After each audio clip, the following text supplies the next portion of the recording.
What's going on, ladies and gentlemen, and welcome back to another edition of the Triple Threat Show. As always, I'm your host, Marif Temi. We got, honestly, real quick, yesterday's playoff games were an absolute treat. We saw what the NHL is packing. We saw what the NBA had in store for us yesterday. Unbelievable game twos across the board. You saw the Nuggets and the Timberwolves go back and forth. That rivalry is getting really, really heated. We know how good of a rivalry that is. We've known about it for a long time, but last night, it took a different effect for me. For what they said in the postgame, we're going to break down all the action. The Knicks get a new villain in MSG. CJ McCollum shows up and gets the win for the Atlanta Hawks in New York. Big time win for the Atlanta Hawks. We're going to dive into all of that. Get through the NHL as well. Preview some games of the NHL tonight, as well as the NBA as well. But before I move any further, drop a follow here on TikTok, YouTube, Instagram, Apple Podcasts, Spotify, wherever you get our content. You can find me at Boston Sports Takes, or if you want to find the rest of the content from Jeremy and Nolan, the rest of the boys, you can check out the Triple Threat Show on YouTube. We post all of our recordings on there. You can find this one there as well if you're busy today.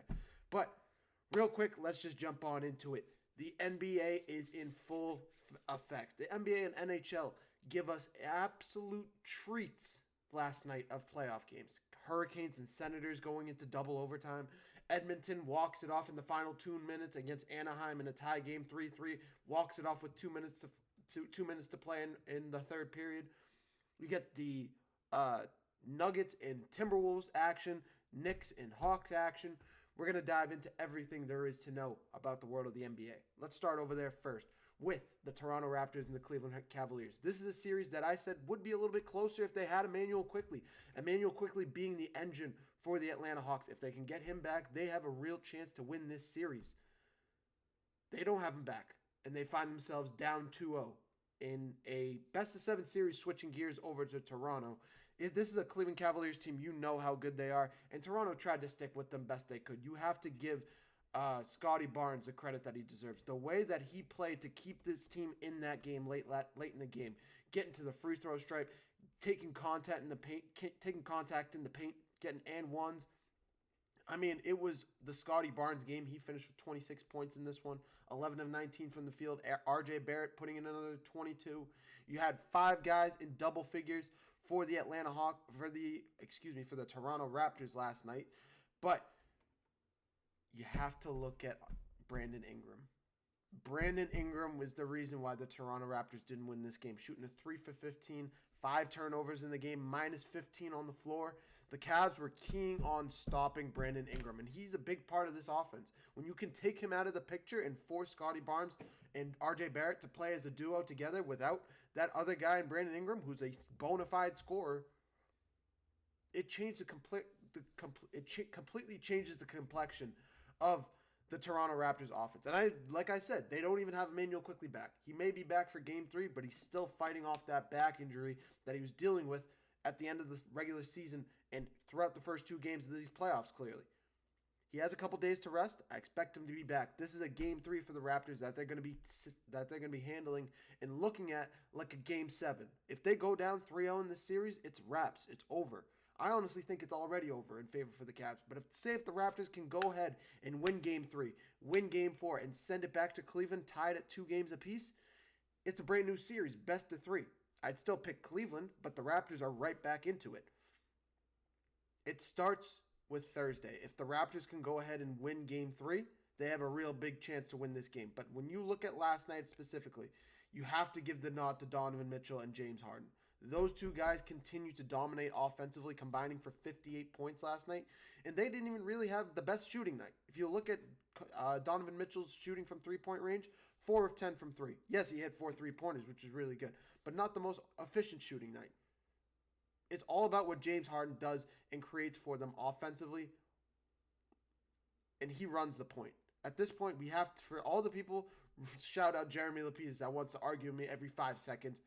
James Harden is a point guard. James Harden's been a point guard for the last 5 years. From his days with Brooklyn, well, I guess his second to last season or his last season with Brooklyn when KD and Kyrie were already gone. James Harden's been a point guard for the last 5 years. He's proven to be one of the best dynamic point guards there is in the NBA. And he's continuing to do it now. This is why the Cleveland Cavaliers went ahead and got him. This is exactly the piece that they needed. And this is a Cavs team that's really looking like a well-oiled machine, ready to get past the second round of the playoffs, which they've never gotten to the conference finals before. They don't have to play Boston. They would be playing the winner of the Magic and Pistons series. And we'll get there in a second because Game 2 of that series is tonight. But when we're looking at this series right now, what the Cavaliers are doing against a really good Toronto Raptors team, talented, young, feisty Toronto Raptors team, they're giving them everything they can deal with. On top of that, I've been saying this entire series, the two key parts of this series that change the whole complexion are Evan Mobley and Jared Allen. What does Evan Mobley go out there and do last night? Puts up 25 points with 8 rebounds, shoots damn near perfect, misses 2 shots the entire night, plays 33 minutes, and pretty much is the third leading scorer on this Cavs team. That's what Evan Mobley can do, and that's why Jakob Poeltl needs another guy with him to take some of that pressure off. And that's something that the Raptors are going to be looking at this offseason. That double big, get themselves another guy to go with Jakob Poeltl so they can take some of that pressure off of him and give some of the guys and some of the guards a little bit more freedom to move. So they don't have to. So Brandon Ingram doesn't have to be guarding Evan Mobley. So Jamal Shed can relax and not have to be guarding Donovan Mitchell every single play. Similar to what the Hawks are doing. Get something similar to what the Hawks are doing, minus the centers, but get some big size, some tall, some lengthy guards, athletic guards that can guard up some of these guys. That's all I'm saying. The Raptors are most likely still going to lose this series. They go down 2-0 last night, dropping by 10 points, 115 to 105. And yeah, I mean, this series doesn't have a whole lot of action. This is probably going to be the least talked about series throughout this show. But let's switch gears over to the next one. The next one has to be the Hawks and the Knicks. The Hawks and the Knicks, a Knicks team that held a 14-point lead, pretty much a 10-point lead throughout this game until you get to like the 6-minute mark of the fourth quarter. The Hawks didn't get close in this game. It was the Knicks game to have. They ran away with it from start to finish, played a complete game. You had 5 guys for the Knicks getting into double figures. They played the most balanced you can play. Outside of Jalen Brunson, you had OG with 14, Josh Hart with 15, Cat with 18, Mikal Bridges with 10, and we'll get there in a second. Even Mitchell Robinson finished with 13 points. 6 guys getting into double figures for the New York Knicks. Completely well-balanced offense all the way around, complete game. It was complete until the last 6 minutes. And in the last 6 minutes, Jalen Brunson wasn't the best player on the floor last night. And when Jalen Brunson's not the best player on the floor, your team doesn't have a chance to win. The best player on the floor in the last 5 minutes of that game last night was C.J. McCollum. C.J. McCollum, the kid from Portland that used to run with Damian Lillard in the Western Conference, the guy that got thrown over there to New Orleans to die with the Pelicans with Zion Williamson and DeJounte Murray. Even though they do have some talent in New Orleans isn't going anywhere anytime soon. That franchise it's not pathetic, it's just a dying franchise. That franchise is 2 years, maybe a year away from blowing up the entire project. From starting out scratch, full hard reset. That's where they are right now. That's where CJ McCollum was.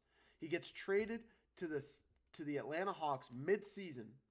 I think he was part of the DeJounte Murray trade. It might have been, I forget. But CJ McCollum, mid-season trade, goes to Atlanta, and he's absolutely blossomed in that environment. With what he has to do, and when you give CJ McCollum guys that we can pass to outlet to get open shots, when you give him opportunities to seek out open shots, open players that know how to cut, that know how to get themselves open, that know how to get to their spots, and you alleviate some of that offensive scoring pressure from him, he blossoms into a star. He averaged 18, 3, and 4 this year. And yes, I know his assist numbers aren't that good, but he is that good when it comes to assists. He had 6 assists last night. But I didn't even get in. But that's what I mean. When you can take off some of that offensive pressure, he flies under the radar. You give him Nickeil Alexander-Walker, who is a damn good bona fide shooter. You give him Jalen Johnson, who's a 6'8" forward that can play like a LeBron James, not as big as LeBron, but can get into the paint, can get rebounds, is a double machine. Finished with 17 and 8. You give him Dyson Daniel, who's a damn good defensive, but honestly two-way guard. Third season in the league, Dyson Daniel. He's still growing as a player, and he had a really good night last night. He had a really good night. Yes, that second quarter he did hit Jalen Brunson in the face, but it was Dyson Daniel that was able to get a lot of those steals late in that game and finish off that game in terms of defensively on Jalen Brunson. CJ McCollum was the best player in the game last night. He was seeking out Jalen Brunson on switches. He was getting to his spots, fall-away jumper to take the lead, cutting through the lane, asking Okongwu to get the switch so he could get Jalen Brunson on him whenever he wanted. This is what CJ McCollum is. And CJ McCollum played at his best last night. I'm not saying you're going to get that CJ McCollum every time. But in a game when the Atlanta Hawks could have gone down 0-2 going back to Atlanta, I picked the Knicks to win this series. I picked the Knicks. Well, actually, I originally picked the Knicks to win this series. Then I switched to Atlanta. Now I'm back with the Knicks. I'm sticking with the Knicks. But I thought the series was going to end in 5 games. I thought New York was going to win in New York, no matter how close the games were. I thought New York had the guys that could get the clutch shots, could make their shots, and had the bona fide players, had more of the talent than what Atlanta did. Atlanta was playing with heart and effort and grit and grind. And that works. It goes a long way in the NBA. But when it comes to playing against talent, talent usually wins that battle. Last night was one of those unusual moments. Last night was a down-to-earth moment for this Knicks team down the stretch. For a team that led it the entire way and put up 15 points in the fourth quarter, lost a 14-point lead in the fourth quarter, courtesy of CJ McCollum and Jalen Johnson and Onyeka Okongwu. I apologize if I'm butchering that name. He had a great night last night too, shooting 6 or 9 from the stripe. Nickeil Alexander-Walker, not his best game. Jonathan Kuminga, on the other hand, 19 points. He was cutting knife into the lane whenever he wanted. He was hitting some crazy shots last night, Jonathan Kuminga. And that's what I mean. I was saying here yesterday, Jonathan Kuminga is very inconsistent. Sometimes he has 8 points, other times he has 20 points. He's inconsistent. You don't know what kind of Jonathan Kuminga you're going to get on a given night. And that's why he comes off the bench, so he can be an energizer bunny when you need him to be. And last night was one of those nights. But that's not even the biggest thing. I get through CJ McCollum. Yes, he was the best player on the floor. Everything I've talked about isn't even the biggest thing that I need to get to when we're talking about this game. When you needed it most, when the tide was changing, when the momentum was switching, Jalen Brunson had the ball in his hands twice. The first time, he missed a fall-away jumper that he makes 9 out of 10 times. I've seen Jalen Brunson hit that fadeaway jumper so many times. It just falls off the rim. I don't blame him for that. The second one, he gets it stolen by Dyson. I think it was Dyson Daniel. It was either him or Okongwu. Gets it stolen by Dyson Daniel. The go-ahead layup, or actually it was a go-ahead dunk for Jalen Johnson that put the Hawks up by 4 with 12 seconds to play in the game. So the two biggest moments of the game, and yes, he hit that 3 that cut it to 1. That was major, and that made up for it. But when you're looking at Jalen Brunson, how do you let that, not even how do you let that shit happen? It's just you are the best player on your team, and you're letting a 14 point lead slip out of your hands.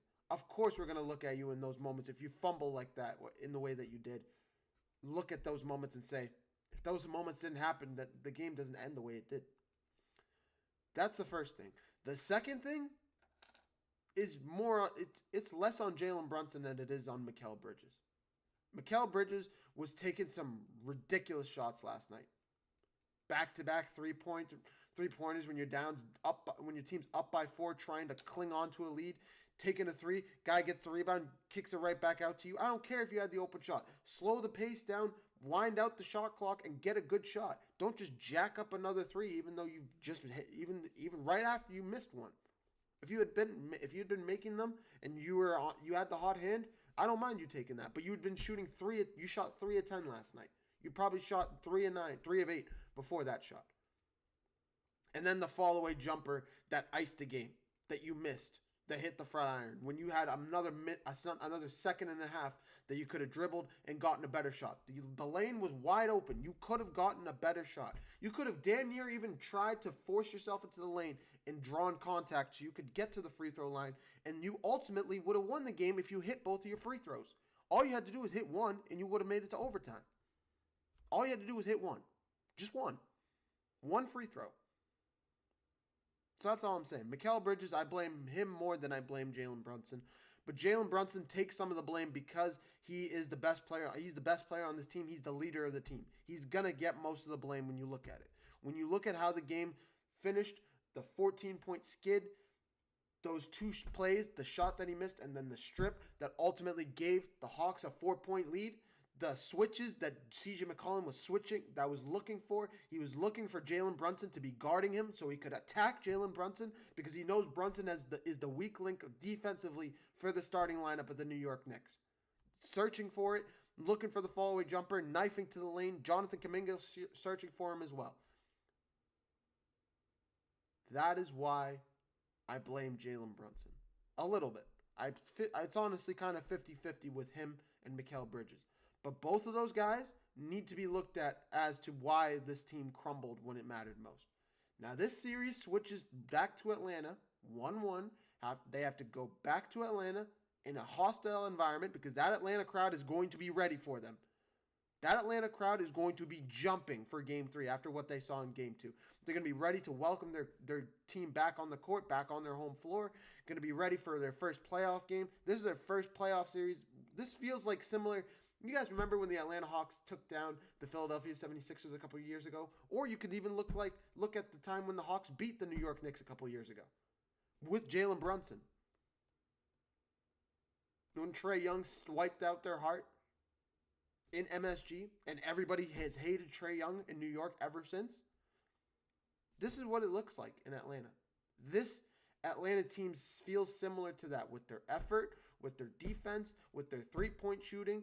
The only thing that they don't have is they don't have the shooter and the ISO playmaker that Trae Young was.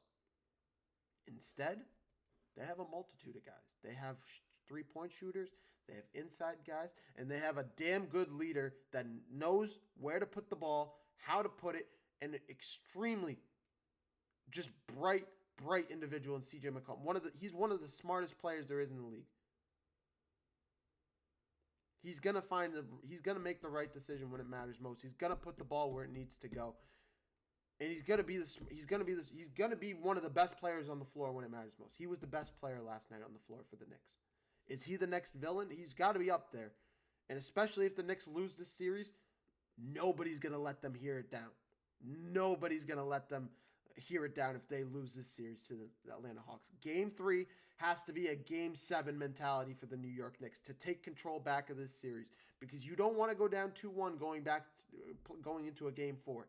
You don't want to go down 2-1, possibly going down 3-1 going back to New York, which is a really high likelihood. Atlanta just stole one in New York that they should have had no chance of having. How does New York respond? I expect Karl Anthony Towns to have a big game because he is the guy, he's the X factor for this Knicks team. If there's any sort of chance for the Knicks to have an opportunity to turn around and have a chance to win this series, you have to look at Karl Anthony Towns because of his matchup, because he's going to be going up against Onyeka Okongwu. Okongwu should not be able to guard Karl Anthony Towns. He should not be able to offensively. So I expect Cat to be a bigger part of this game. Bigger part of the game in Game 3. That's all I got. He did shoot 8 of 12 last night. He had 8 rebounds. He was a +5 on the court. Great. Congratulations, Cat. But you didn't win. I expect them to be feeding Cat more often down the stretch of the game. But I digress with that series. 1-1 going back to Game 3. We'll preview Game 3 on Thursday when we get to it. But let's switch gears over to the best game of last night. The best game last night was the late game. The game when a lot of people on the East Coast were sleeping, slumped. If you're a fan of the NBA, I don't know how you can sleep with these games on because you're just missing some of the best action there is that the NBA has to offer, that sports have to offer in general. The Minnesota Timberwolves against the Denver Nuggets is the best series of the NBA playoffs right now. Arguably the best series across both sports, them and the NHL. The only one that comes close are the Minnesota Wild and the Dallas Stars. And honestly, I don't consider them because Minnesota Timberwolves have these are two finals contenders. This could be a Western Conference Finals and none of us would be shocked. None of us. We would be a little bit shocked because the Thunder aren't there. But honestly, let's say the Nuggets went out and beat the Spurs in the first round and then beat the Thunder in the second round. Let's say the T-Wolves only had to go up against the Lakers and let's throw out the other team. Throw out the Lakers and the Rockets. And they had a cupcake stretch to the Western Conference Finals. You telling me you'd be shocked? You'd be shocked that Jokic went out and beat Wemby and went out and beat SGA in the second round? No, you wouldn't be shocked. You wouldn't be shocked. This is how good this series is. This is a rematch of 2024 or 2023. 2024. When the T-Wolves beat the Nuggets in 7 games and ultimately lost to the Mavericks in the Western Conference Finals. This is the T-Wolves team that showed up last night down by 19 points that can win the entire NBA championship. This is the T-Wolves team that everybody says you can't count them out against Jokic. I don't care how good the Nuggets look. I don't care how good they look. They can get cold in the fourth quarter, and when they get cold, when their 2-star shooters can't hit a shot, when they couldn't, which happened last night, I think Jamal Murray and Jokic shot 2 of 12 maybe, or 2 of 14 from the field in the fourth quarter. Something horrific. I don't know exactly what it was. Something like that. And the T-Wolves come back from 19 points down in the first quarter, tie it up at halftime. It's even all the way down the stretch. And it's the defense of Rudy Gobert, the shot making of Dante DiVincenzo, and the playmaking of Anthony Edwards that continues to lift this team over the Nuggets. They've done it multiple times throughout the regular season since 2024. They did it in 2024 when the Nuggets were up 3-2. The T-Wolves come back, win Game 6 on their home floor, down by 20 in a Game 7, ultimately win Game 7 in Denver. This is shades of that. And if there is any sign that the Nuggets could lose in the playoffs, it is this one. I think the only team, dare I say, the only team that could go out there and beat the Nuggets in a 7-game series right now might be the Minnesota Timberwolves. The Minnesota Timberwolves might have been the worst matchup for the Denver Nuggets in the entire NBA. Because I'll tell you why. Jokic owns Wemby. We saw it all of this year. We saw it literally 2 weeks ago when Jokic hit a go-ahead fadeaway jumper over Wemby and put up 40 on him. And maybe SGA could. SGA did last year when they beat them in 7 games. But I honestly think this Nuggets team is better. They weren't dealing with, they're healthier. They don't have to deal with Michael Porter Jr. like they were last year. And that team took the Thunder to a 7-game series. 7 games. The defense that Rudy Gobert is playing on Nikola Jokic right now. The defense that Jaden McDaniels is playing on Jamal Murray.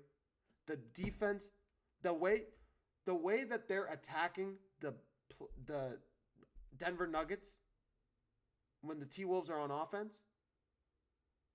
Jaden McDaniels called Aaron Gordon one of the worst defenders he's ever seen last night.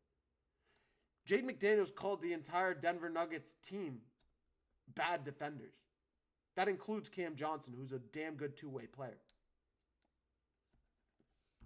That's what you heard last night. That is what you heard last night in Denver. The T-Wolves just sent a message to the entire NBA, to the entire Western Conference saying, I hope you didn't forget about us. I know Anthony Edwards was hurt for a month, but he's back now.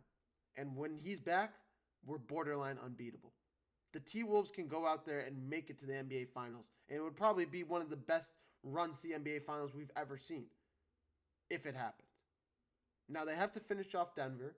They have to go out there and beat San Antonio, and then they'd have to beat OKC. That's arguably one of the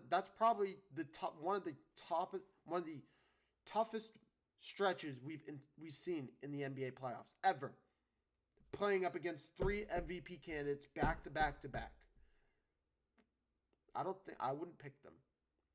I don't even think they can. I still don't think they can beat Denver. I mean, I think they can, but I don't think they will. Because I think Denver will respond in Game 3. Yes, they'll be back on Minnesota's home floor, but I think they will respond to those comments that Anthony Edwards made in post game, to the comments that Jaden McDaniels made in post game. This is a Nuggets team that didn't have their best night last night. Jamal Murray shot 0 of 8 from 3, 7 of 22 from the field. Nikola Jokic shot 11 of 19 from the field, 2 of 7 from 3. Yeah, he still had a triple-double.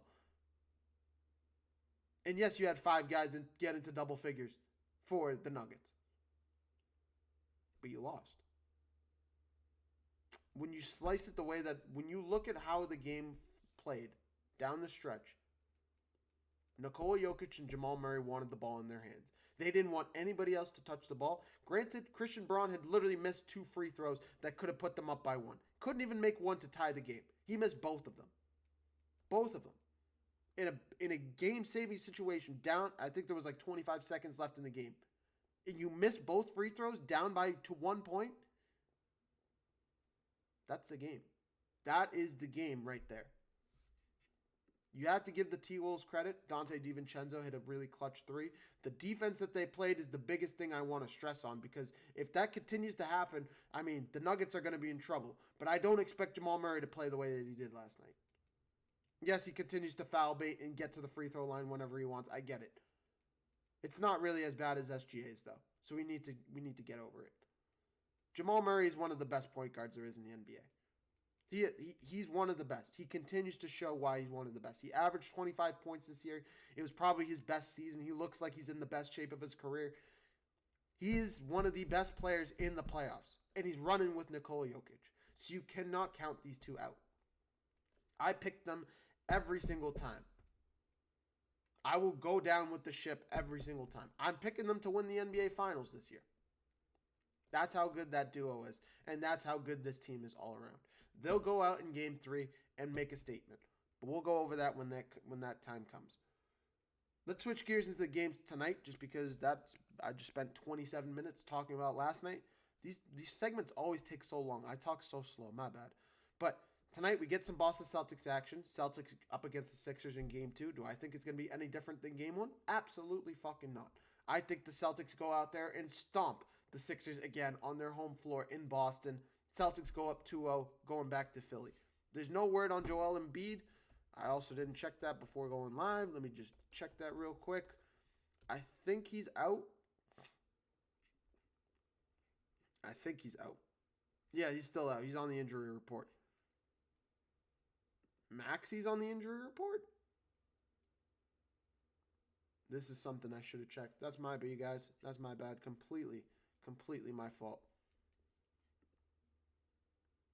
But honestly, when you look at what the Sixers have to offer, even if they don't have Embiid, especially if they don't have Maxey, this team is dead in the water. I don't know how you can come back and win this game, win this series. You have no chance. So give me the Celtics to win regardless. We'll touch on, maybe I'll do a live close to game time. Tip-off is at 7 o'clock in about 30 minutes. I'll do another episode as we get close to tip-off. I should have checked. Oh, SGA won MVP. We'll touch on that in a second as well. I'm just trying to see if Maxey's playing. Maxey's on the injury report, apparently.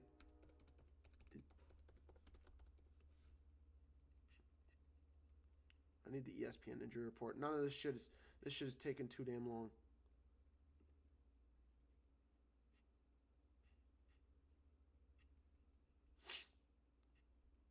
Maxey is apparently dealing with right finger tendon sprain. Oh, I thought that was going to say tension. He's dealing with a right finger tendon sprain. Bro, there's absolutely no way. There's no way. Okay. This is the injury report. Joel Embiid is out. Maxey's available, even though he's sprained. He's cleared to play. He was cleared in Game 1 as well. I didn't see that at all. And Ron Harper Jr. is out with a right ankle sprain. He doesn't play a whole lot for the Celtics. He's like the third string guy. But I expect the Celtics to go out there and continue to play the way they have. I'm looking at the progression of Jason Tatum and Jaylen Brown playing together in the playoffs, because all we're looking at right now as a Celtics fan, and honestly, I think the entire NBA is watching this. They're watching how the Celtics play collectively, how Jason Tatum and Jaylen Brown continue to mesh around one another. If they play the way that they did in 2024 and even in 2025, if that tandem can get back to that level, they're around here right now. If they can get here, they become title contenders. They're already title contenders based on the way that they've already played. But let's say they get back here, they're definite contenders to come out of this NBA season as the champs. Right now, I have them losing in the finals just because of the teams that they would be playing coming out of the West. I have them losing in 6 to the Thunder, and I have them winning. I guess we have to talk about this now. I have them beating the Thunder in 7. I have them beating the Spurs in 6, and I have them losing to the Nuggets in 7. If Jason Tatum and Jaylen Brown can come back together healthy and coming back to the way that we know them they can play, they can go out there and beat the Nuggets in 6 if they play at that level. Right now, though, I'm not picking it. We'll see how that goes. That's the one thing that we're watching with this Celtics team. And honestly, the Knicks are watching them if they face them in the second round. The Pistons are watching them if they have to play them in the conference final, or the Cavs, either of those two teams. Everybody is watching the Boston Celtics and how they are continuing to grow around one another and how Jason Tatum is growing and progressing through his rehab. That's the biggest thing. Switching gears to the next game, Trailblazers and Spurs. This is a very, very interesting game. Denny Avdia might be my favorite player in the league right now. He might be. The way that he's been playing over the last 3 months of the season, since the All-Star break, how he's been playing this entire year, he's been one of the most underrated playoff performers, honestly, players we've seen throughout the regular season this year. Yes, all the stuff politically, I don't give a shit about that. We're not talking about that. But the way that this man plays basketball, the way he's able to knife to the basket, the way he plays with speed and control, those two things together. He's controlled with his dribble, and he can get the second he gets a step on you, he's gone. I think he's the fastest player in the NBA this year. He plays like it. If you watch him play, he blitzes to the basket in an instant, and he finishes every single time. He's able to control himself, get to the basket, knock it right off the window. His long ball is still a work in progress. He's not a point guard, but he's similar to what Tyrese Halliburton is to the Trailblazers. But it's not just him. That's just offensively. It's defensively. It's the way Tiago Splitter has this team coached, exceptionally well coached, and he's relying on his veterans to be coaches on the floor. And when I say that, I mean Jeremy Grant and I mean Drew Holiday, the two anchors of this team defensively.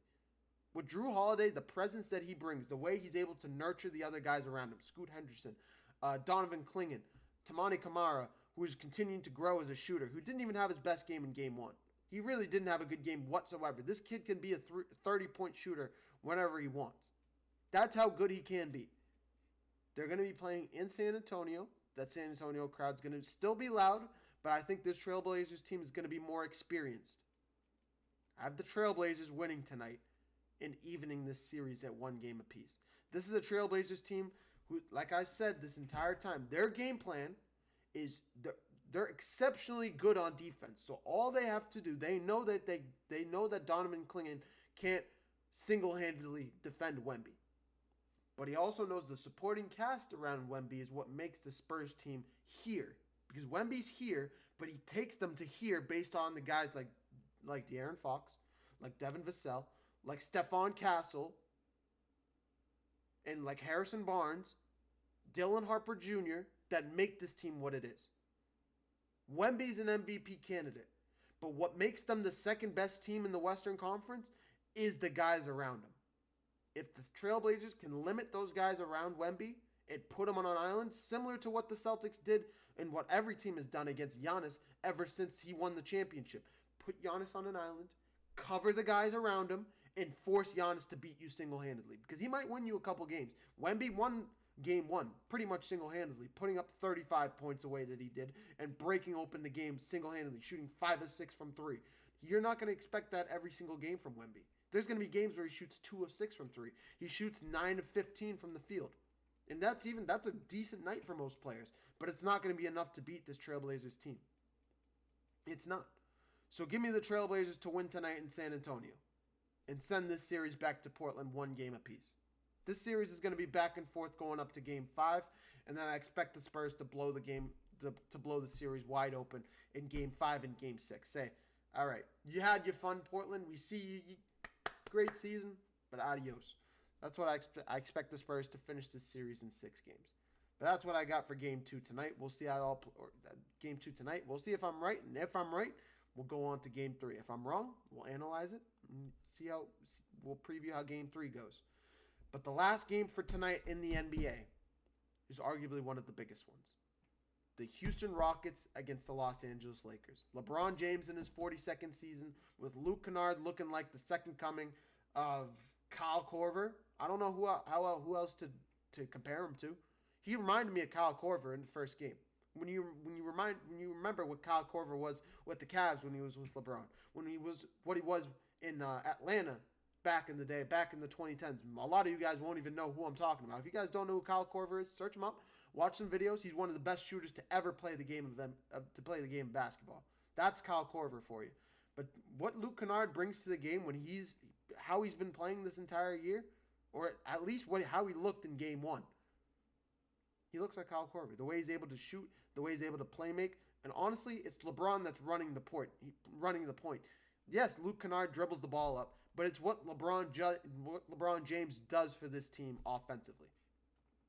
What he brings in terms of playmaking, making the decisions where the ball goes, being the engine for the offense. He finished with 19 points. I think he might have finished with a triple-double in this game. He finished with 19, 8, and 13 in Game 1. He's going to continue to play at a high level. He's going to continue to play at the level that you know he can play at, specifically being able to put the ball where it needs to be, bringing his experience in against a really,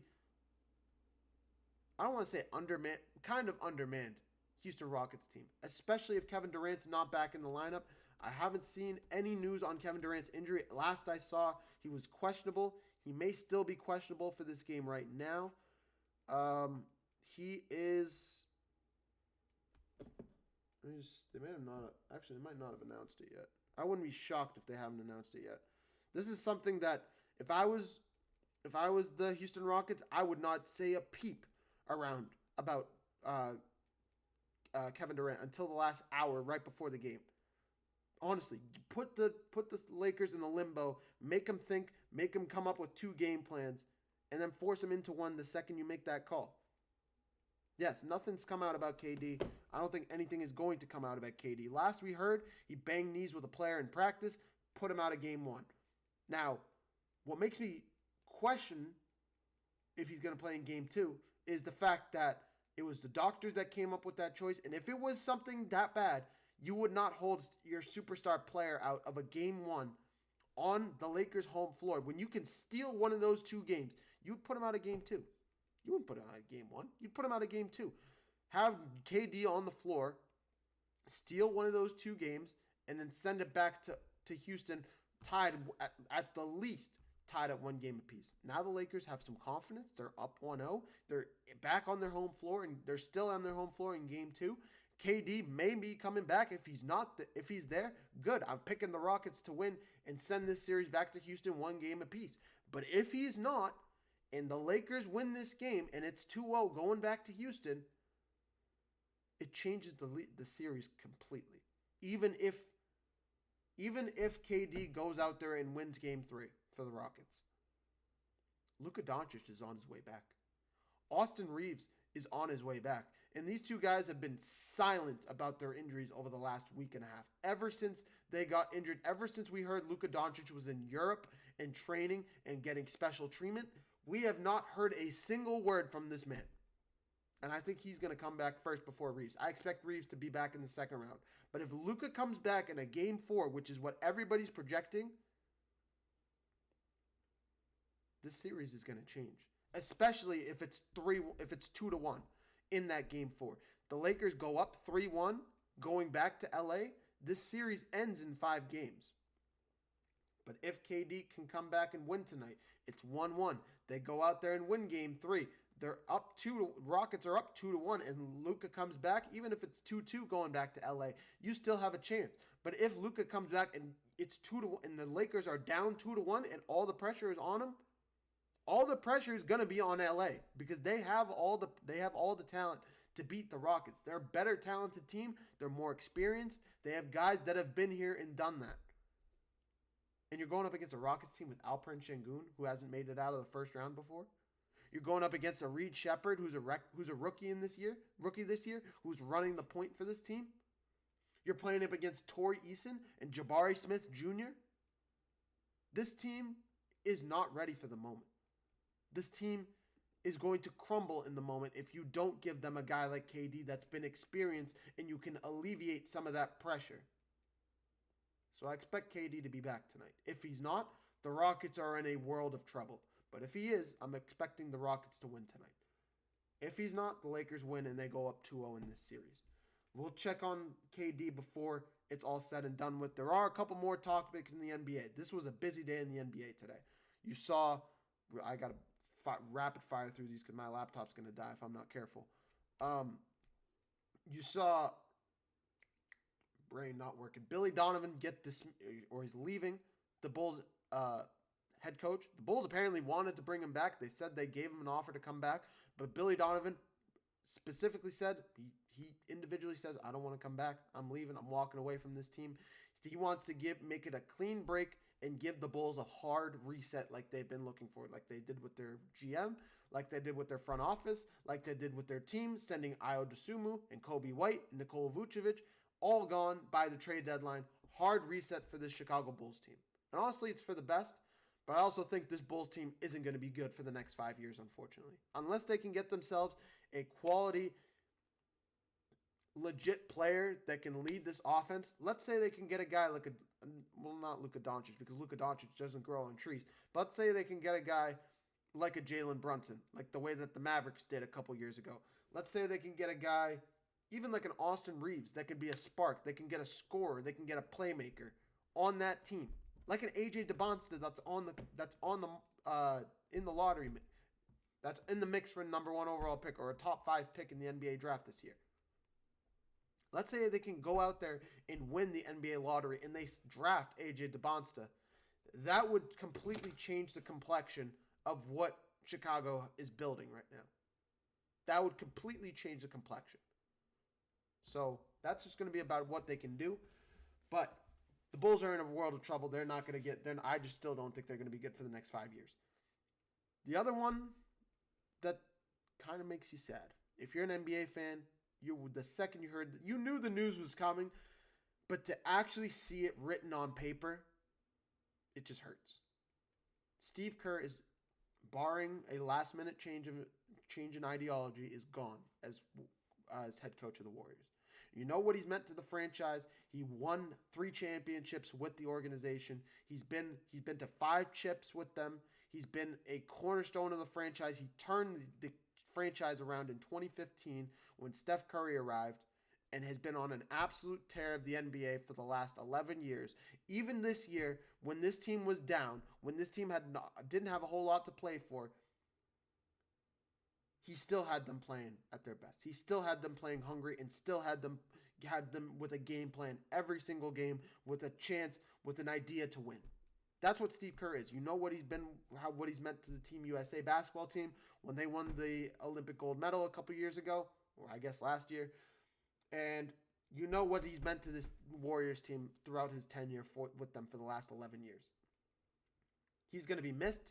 He's going to be an NBA Hall of Fame head coach. He wasn't a Hall of Famer as a player, but he was with that Bulls team running with Michael Jordan back in the day. Crazy enough to think, but he was with that team.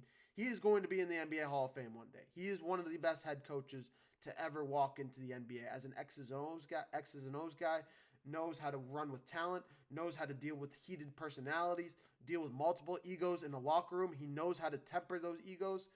He is one of those guys that when you have a team built, you bring him in. When you have a team built and they aren't able to get over the hump, they've tried a couple of times, they've lost in the second round, they lose in the conference finals. You bring him in, and he brings some sort of cohesion, a little bit of chemistry. He brings his experience into that locker room and treats his players and gets his players to where they need to be. That's all I'm saying. I'm yapping too much, but Steve Kerr, congratulations on a phenomenal career as a head coach. He's going to continue. He's going to be one of the most revered head coaches in the NBA history. Real quick, I'm going to get to the NHL because my laptop is absolutely going to die if I'm not careful. Last night, we saw an absolute thriller between the Canadiens and Senators. Actually, really quick before I get there, I said Victor Wembanyama, unanimous Defensive Player of the Year, and SGA is the MVP of the NBA this year. We'll touch on those subjects more tomorrow just because I'm running out of time today, but I did want to bring those up real quick because that is some of the biggest news in the NBA that we will hear until most likely the NBA Finals are announced, who's going to make it to the Finals. But yesterday's NHL, Flyers take a 2-0 lead on the Penguins. That was something nobody expected. The Penguins are a good team. They have the experience, but the Flyers have been red hot down the stretch over the last 2 months, 3 months since the All-Star break. I think they're 21-6 since the All-Star break, since like February 21st. This is a Flyers. Actually, it wasn't the All-Star break. It was the Olympic intermission because that took over the All-Star game this year. The Flyers have been on an absolute tear, and I expect them to continue to play at a high level. I honestly have them winning this series in 5 games now, if not a sweep, because the Penguins are on sweep watch now. They lost 2 games on their home floor. This series turns to Philadelphia. They're not going to win Game 3 in that environment. No way in hell. I don't care how good Sidney Crosby is. You're not going to win Game 3. You have to barely win Game 4 to send this series back to Pittsburgh, and it ends on your home ice. The Philadelphia Flyers win this series in 5 games, I think. Senators, Hurricanes, phenomenal game. Goes to double overtime. We saw the Jordan Staal goal get taken away. Apparently on offside. He might have not had possession of the puck when he crossed the blue line. But honestly, I have less of a problem with that. I have far more of a problem that this game almost ended on a penalty shot in playoffs. It should have just been a penalty 2-minute power play for the Hurricanes, and the game should have just gone on. Even though you had to pull the Ottawa Senators back from their locker room being like, hey, the game's not over, right? You actually still have to play hockey? Yeah, that's the Ottawa Senators for you. They had a great game. They fought their heart out. They played a complete game. You thought that they were going to go down. They continued to fight. They tied up late in the second period at 2 goals apiece. They were down 2-0, tied up. Fight in the third period. Will Anderson is one of the best goaltenders in the NHL with some of the saves that he had last night. I mean, the Senators got after it. They played that game 2 last night like it was a game 7. But it's okay. This series switches to Ottawa where the Senators have home ice. I expect them to win game 3, and then we'll look ahead to game 4 because that'll be the turning point of this series. If Ottawa can win Game 4 and tie it up 2 games apiece, sending it back to Carolina, different situation completely. But if Carolina can win Game 4, make it 3-1 back to Carolina, different ball game. I think the experience of the Hurricanes is going to be on their side in a Game 4. I expect the Senators to win Game 3. They're going to be energized. They're going to be ready to go. But Jordan Staal, Sebastian Aho, Taylor Hall, Andrei Svechnikov, all these guys, Seth Jarvis, they have been here in these situations. Jakob Slavin, they've been here in these situations. They're going to be ready to go, and I expect them to go out and win Game 4. We'll see how that all plays out, but 2-1 or 2-0 going back to Ottawa for that series. You see the Wild and the Stars. Stars win Game 2, tying this series up at 1 game apiece. Quinn Hughes, I don't blame him for that goal. A lot of people do. I am not one of those people. It's okay.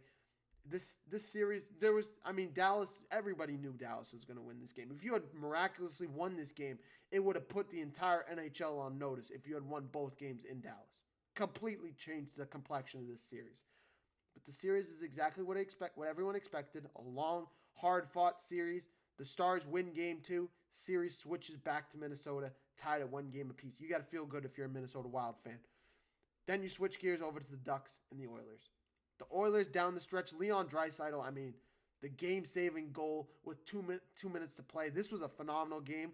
Oilers go up 2-0. Anaheim puts up 3 in the second period, and then it's the Oilers that put that game away with Leon Draisaitl with that goal. He's going to continue to be a big part of what this team is and how they continue to be a powerhouse throughout these NHL playoffs. I expect them to get past Anaheim. Anaheim might go out there and win Game 2, but I'm picking Edmonton anyway. Edmonton takes a 2-goal series lead or 2-game series lead. I don't have my DND on. I don't want my laptop to go off with calls and texts. And yeah, give me the Oilers to win game 2. But tonight, really quick, before my laptop dies, we're at 25%. I got 5% to before my laptop dies at 20. Canadians Lightning. I expect the Lightning to come back in a big time way, win game 2. They have to win game 2 on their home ice, or else this series blows up in dramatic fashion in favor of the Canadians. Already up 1-0, you can't have Montreal win another game on your home ice. Lightning win this game and tie the series up at 1 game apiece. Bruins and Sabres. I'm picking the Sabres even though I'm dripped out in Bruins gear. I'm pissed off. I'm still pissed off after game 1. I need to see the Bruins play at a high level with intensity, with some sort of drive that they're going to win game 2. If they don't, they're not going to win game 2. And I'm not picking them unless I see it. Unless maybe I'll pick them in game 3. But as of right now, I'm back to picking the Sabres to win this series in 6 games. Originally I had the Bruins in 6, but after what I saw in game 1, I can't do it because this is the same old Bruins and I can't handle it. It gives me high blood pressure. Give me the Sabres to win tonight to take a 2-game series lead. Mammoth and Golden Knights. I expect Vegas to go out there and win game 2, even though the Mammoth had a hard-fought game 1. Vegas has just got the experience. I expect them to win both at home, and then it switches gears to Utah. I expect Utah to win both those games at home as well. Switch to even this series at 2 games apiece.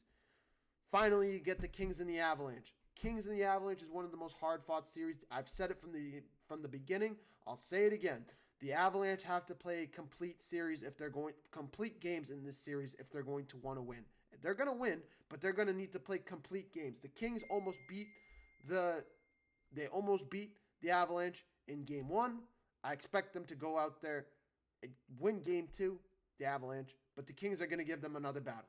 The Kings are going to give them fits this entire series. The Kings are going to win 2 games in this series, but the Avalanche are going to win game 2 on their home ice. Give me the Avalanche in Colorado to take it.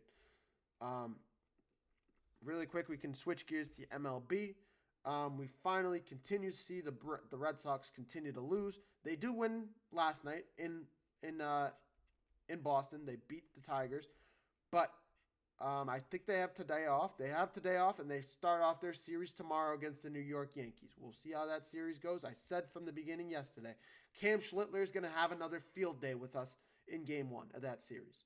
He's going to have a field day because this Red Sox team is in no situation to compete with the Yankees right now. They're in no situation to compete with any of the top teams in the MLB. They've been a disappointment through 15 games so far this season, or 21 games actually, 22 games. That's how good they've been, or that's how bad they've been, the Red Sox. But the Yankees, 13-9, played really well at home, only 5-4 on the road. So I expect the Red Sox to steal one of those games. But for now, the Red Sox are in a really tough spot. Actually, this series starts tonight. I thought it starts tomorrow. All right, that's why. Conley early on the mound for them. They start pretty well. Finished the first inning 0-0 apiece. Luis Gil on the mound for the Yankees. We'll keep an eye out on that one and recap that game tomorrow for tomorrow's show. Finally, NBA, Mike Vrabel finally speaks out about the Diana Russini nonsense. And yes, it's kind of nonsense. And I expect Mike Vrabel to continue to coach his team the right way. They get A.J. Brown. They get their guys back. Drake May's in a good position to win. They've done really well in this offseason, and I expect them to continue to do so. Thank you guys so much for watching. Check more of the content from the boys. You saw Jeremy and Nolan did a mock draft last night at the NFL draft. Those guys know more about the NFL, even though I will talk about it a little bit. I suck at it, but I will talk about it a little bit, most likely tomorrow or Thursday. You can check all of that action out on the Triple Threat page on YouTube. I'll see you guys tomorrow. I went 4-3 on my picks yesterday. Let me know how I do today. I'll go really quick, rapid fire before my laptop dies. My laptop's probably going to die before I'm done, but real quick. In the NBA, I got the Lakers without I'm expecting KD to be out. Give me the Lakers tonight. Give me the Portland Trailblazers and give me the Celtics in the NBA. In the NHL, give me the Sabres, the Lightning, and the Vegas Golden Knights and the Avalanche. All the home teams win across the NHL. and I think all the home teams, or give me the Portland Trailblazers to be the only road team to win the NBA. Thank you guys so much for watching. I'll see you guys tomorrow. Peace.